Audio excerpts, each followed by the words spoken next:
നമസ്കാരം. സാക്ഷി ടിവിയുടെ പ്രിയപ്പെട്ട പ്രേക്ഷകരെ, ചടയമംഗലം ശ്രീ കുഞ്ഞയ്യപ്പ ക്ഷേത്രത്തിലെ മകരവിളക്ക് മഹോത്സവത്തിന്റെ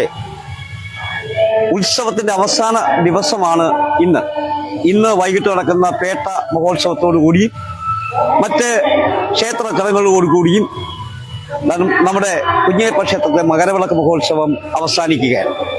അതിനു മുൻപായി ഉത്സവത്തെക്കുറിച്ചും ക്ഷേത്രത്തിലെ ഇതിന്റെ സംഘാടകത്തെക്കുറിച്ചും ഒക്കെ ക്ഷേത്ര പുനരുദ്ധാരണ സമിതി committee president Shri K Radhakrishna sir അവർ സാക്ഷി ടിവിയുടെ തത്സമയത്ത് ചേരുകയാണ്.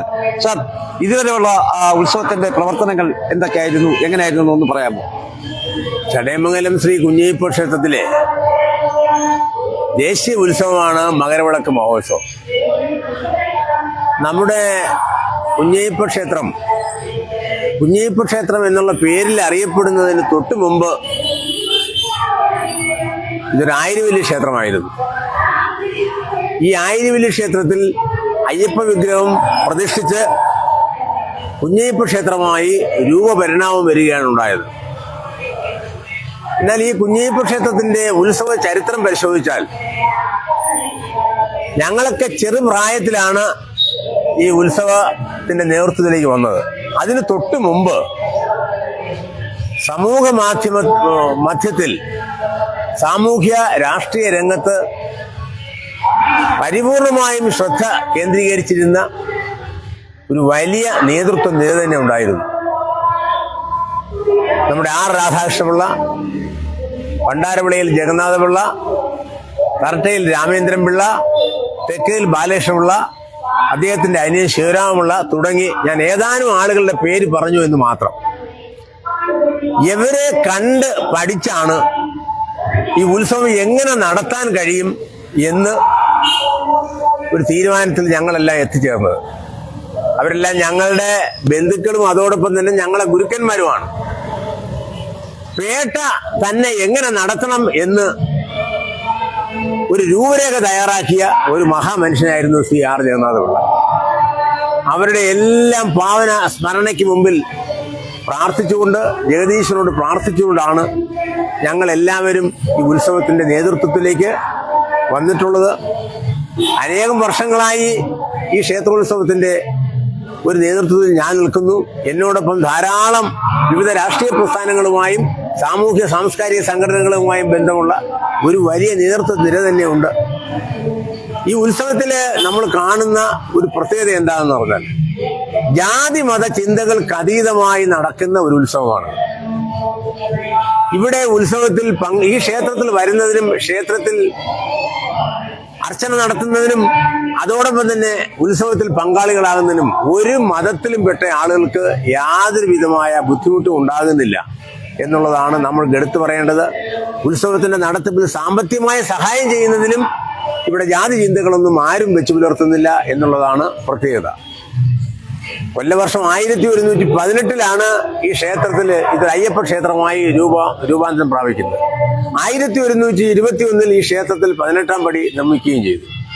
ഓരോ വർഷവും കഴിയുന്തോറും ഈ ക്ഷേത്രത്തിന്റെ ഉത്സവത്തിന്റെ മാറ്റ് കൂടി വരുന്നു എന്നുള്ളതാണ് പ്രത്യേകത. ഇന്നലെ തിരുവാഭരണ ഘോഷയാത്ര കൊട്ടാരക്കര ദേവസ്വം അധികാരികളിൽ നിന്ന് തിരുവാഭരണം ഏറ്റുവാങ്ങിയതിന് ശേഷം കൊട്ടാരക്കരയിൽ നിന്ന് തിരുവാഭരണ ഘോഷയാത്ര തുടങ്ങി വിവിധ ക്ഷേത്രങ്ങളിൽ നിന്നും മഹനീയമായ സ്വീകരണങ്ങൾ ഏറ്റുവാങ്ങി തിരുവാഭരണം ഇന്നലെ വൈകുന്നേരത്ത് തന്നെ മഹാദേവ ക്ഷേത്ര സന്നിധിയിൽ എത്തിച്ചേരുന്നു. ഇന്ന് വൈകുന്നേരത്ത് മഹാദേവ ക്ഷേത്ര സന്നിധിയിൽ നിന്നും തിരുവാഭരണ ഘോഷയാത്ര പുറപ്പെട്ട് ശ്രീ കുഞ്ഞയ്യപ്പ ക്ഷേത്ര സന്നിധിയിലെത്തി ഭഗവാന് തിരുവാഭരണം ചാർത്തി മകരവിളക്ക് നടത്തുന്നു, ദീപാരാധന നടത്തുന്നു എന്നുള്ളതാണ് ഇതിന്റെ രത്നച്ചുരുക്കമായി എനിക്ക് പറയുവാനുള്ളത്. സർ, ഒരു കാര്യം ചോദിച്ചോട്ടെ. ഈ ചടയമംഗലത്തെ മകരവിളക്ക് മഹോത്സവം എന്ന് കേൾക്കുമ്പോൾ തന്നെ ആദ്യം നമ്മുടെ ഈ ചടയമംഗലത്തെ സാധാരണ ജനങ്ങളിലേക്ക് ഓടിയെത്തുന്ന ഒരു പേര് സാറിൻ്റെതാണ്. വർഷങ്ങളായി ഇവിടെ നിന്ന് ക്ഷേത്രത്തിന്റെ ഭരണസമിതിയോടൊപ്പം സഹകരിച്ചുകൊണ്ട് സാറാണ് ഉത്സവം നടത്തുന്നത്. സാറിന്റെ പേരാണ് ഉയർന്നു കേൾക്കുന്നത്. അങ്ങനെ ഒരു പ്രത്യേകത ഉണ്ടാകാനുള്ള കാരണം എന്താണ്? അത് യഥാർത്ഥത്തിൽ ഈ ചരിത്ര പശ്ചാത്തലവും അങ്ങനെ തന്നെയാണ്. ഞാൻ നേരത്തെ പേരെടുത്ത് പറഞ്ഞ ആളുകൾ ഉണ്ടല്ലോ, അവരും ഏതാനും ആളുകൾ കയ്യിൽ നിന്ന് പണവും മുടക്കി. ഉദാഹരണമായിട്ട് ഞാൻ അതിൽ ഈ തറട്ടി രാമേന്ദ്രവച്ചാനും ശിവരാമച്ചാനുമായിട്ട് പിരിവിന് പോയിട്ടുണ്ട്. ഞങ്ങൾ പിരിവിന് പോകുമ്പോൾ ഏകദേശം ഇവിടെ നിന്ന് നടന്ന് കുരിയോടിനപ്പുറമുള്ള ആ റബ്ബർ എസ്റ്റേറ്റൊക്കെ ഉള്ള സ്ഥലത്തേക്ക് ഞങ്ങൾ നടന്ന് ചെന്ന് ഓരോ വീട്ടിലും ചെന്ന് 2 രൂപയാണ് അന്ന് ഒരാൾ പിരിവ് തരുന്നത്. അതെല്ലാം ആ തുകയെല്ലാം കൊണ്ടുവന്നു. പക്ഷെ എന്നാലും ഏകദേശം ഒരു വലിയ കാലയളവ് ഞാൻ നേരത്തെ പേര് പറഞ്ഞ എല്ലാവരും ഈ രംഗത്ത് നിന്നു എന്നുള്ളതാണ്. അപ്പോൾ അവർ ഏകദേശം അവരുടെ പ്രായാധിക്യം കൊണ്ടും പല പല കാരണങ്ങൾ കൊണ്ടും അവർ സ്വയം ഈ രംഗത്ത് നിന്ന് പതുക്കെ പിന്മാറേണ്ടതായിട്ട് വന്നു. അപ്പോൾ അതിന് ശേഷം വന്നൊരു തലമുറയാണ് ഞങ്ങൾ അതുപോലെ തന്നെ ജനങ്ങൾ ഞങ്ങളെ ഉത്സവം നടത്താൻ അനുവദിക്കുന്നത് കൊണ്ടും അംഗീകരിക്കുന്നത് കൊണ്ടും ഞങ്ങളും ആ പ്രയാണം പോലെ മകരവിളക്ക് ഉത്സവത്തിന്റെ ഒരു പ്രയാണ പ്രക്രിയ പോലെ ഈ സംഗതി തുടരുകയാണ്. ഇനി കുറച്ച് വർഷം കൂടെ ഞങ്ങൾ തുടർന്നാൽ ഞങ്ങൾക്ക് ശേഷം അതുപോലൊരു തലമുറ ഉണ്ടാവും. ഇതൊക്കെ അയ്യപ്പന്റെ അനുഗ്രഹം കൊണ്ട് ജഗദീശ്വരന്റെ കൃപ കൊണ്ട് നടക്കുന്നു എന്നാണ് ഞങ്ങൾ വിശ്വസിക്കുന്നത്. സർ, മറ്റൊരു കാര്യം കൂടി ചോദിച്ചോട്ടെ. ഇന്നലെ വളരെ ഭക്തിനിർഭരമായ ഒരു ഘോഷയാത്രയിലൂടെയാണ് നമ്മൾ കാണാൻ കഴിഞ്ഞത്, തിരുവാഭരണ ഘോഷയാത്ര വന്നത്. പക്ഷെ എന്നാൽ ഇവിടെ ഒരു വിമർശനം ഉണ്ടായി. വിമർശനം എന്ന് പറയുന്നത് കുഞ്ഞയ്യപ്പ ക്ഷേത്രത്തിലെ ഭരണസമിതിയും മഹാദേവ ക്ഷേത്രത്തിലെ ഭരണസമിതിയുടെയും പിടിപ്പുകേട് കൊണ്ടാണ് ആ ഘോഷയാത്രയ്ക്ക് ഭംഗി കുറഞ്ഞു പോയി എന്നൊരു വിമർശനം വരുന്നത്. സാക്ഷി ടി വിയെ സംബന്ധിച്ചിടത്തോളം ഞങ്ങൾക്കത് വളരെ ഭംഗിയായി നടന്നു എന്നാണ് ഞങ്ങളുടെ വിശ്വാസം. സാറിന്റെ അഭിപ്രായം എന്താണ്? അത് പുനരന്തരം നടത്തേണ്ട ഒരു വസ്തുതയാണ്. നമ്മുടെ കൊട്ടാരക്കരയിൽ നിന്ന് ആരംഭിക്കുന്ന തിരുവാഭരണ ഘോഷയാത്ര കുറച്ചുകൂടി ശ്രദ്ധിച്ചാൽ കുറച്ചും കൂടെ മഹനീയമാക്കുന്നതിനും കുറച്ചുകൂടി ഭക്തി നിർഭരമാക്കുന്നതിനും അതോടൊപ്പം തന്നെ ആർഭാടപൂർവ്വമാക്കുന്നതിനും നമുക്ക് സാധിക്കുമെന്നുള്ളത് സത്യസന്ധമായ കാര്യമാണ്.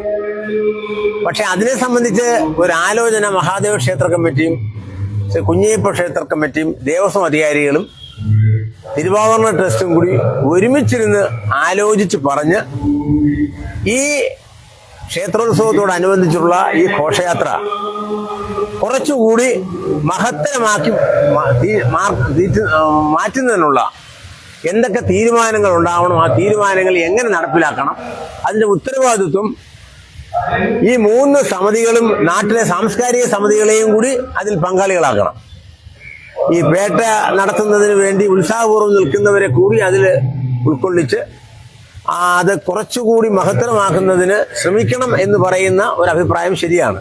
ഇന്നലെ ഉണ്ടായ ആ നിർദ്ദേശം സ്വീകാര്യമായി നമ്മൾ പരിഗണിക്കുകയും അതിന്റെ അടിസ്ഥാനത്തിൽ ദേവസ്വം അധികാരികളും ക്ഷേത്ര കമ്മിറ്റികളും നമ്മുടെ ഉത്സവവുമായി ബന്ധപ്പെട്ട് നിൽക്കുന്ന സാംസ്കാരിക സമിതികളുമായി ആലോചിച്ച് ഈ കാര്യത്തിൽ ഒരു തീരുമാനമെടുത്ത് അടുത്ത പ്രാവശ്യം ഈ തിരുവാഭരണ ഘോഷയാത്ര ഇപ്പോൾ ഉള്ളതിനേക്കാൾ കുറച്ചുകൂടി ജനപങ്കാളിത്തത്തോടെ ആർഭാടപൂർവ്വം ആക്കുന്നതിന്, ഭക്തി പുരസ്സരമാക്കുന്നതിനുള്ള ശ്രമങ്ങൾ ഉണ്ടാകും എന്ന് മാത്രമാണ് എനിക്ക് ഈ സാഹചര്യത്തിൽ പറയുവാനുള്ളത്.